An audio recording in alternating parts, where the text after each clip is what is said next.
The World Health Organization says nearly 200,000 people in Africa could die of COVID-19 over the next 12 months, and 44 million people could be infected.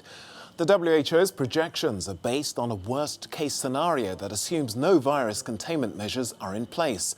Most African countries have policies in place to keep the virus from spreading, but more than 51,000 people have already been infected across the continent. Case numbers have risen sharply this week, just as the EU's first humanitarian airlift has taken off. Guillaume has more. The silence that had prevailed on the tarmac of the airport of Lyon was broken, the plane ready to welcome 75 humanitarian workers from 12 nationalities. With more than 8 tons of medical equipment on board, they will fly to Bangui in Central African Republic. This is Europe's first humanitarian airlift to Africa, providing masks, gloves and medicines to fight the COVID-19 pandemic. After years of internal conflicts, COVID-19 is causing more damage to the health system anyway under severe strain. Basically, we have a really weak health system, so the importance of really being informed on how to be protected is really key.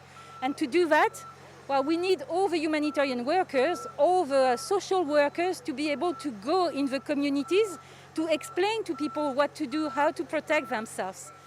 Further flights are planned for the Central African Republic as well as Burkina Faso and South Sudan, all coordinated by NGOs and with contributions from 10 European countries.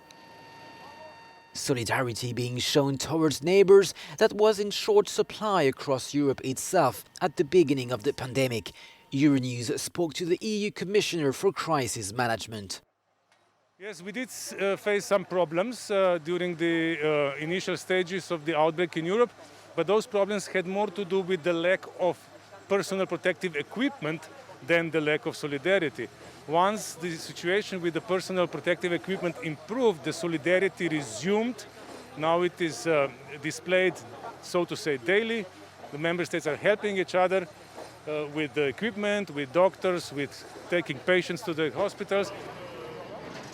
More solidarity, but also more obstacles. According to NGOs, there's more and more competition because states and NGOs want the same medical equipment. Flights are more rare and borders have closed or remain closed. In Lyon, Guillaume for Euronews.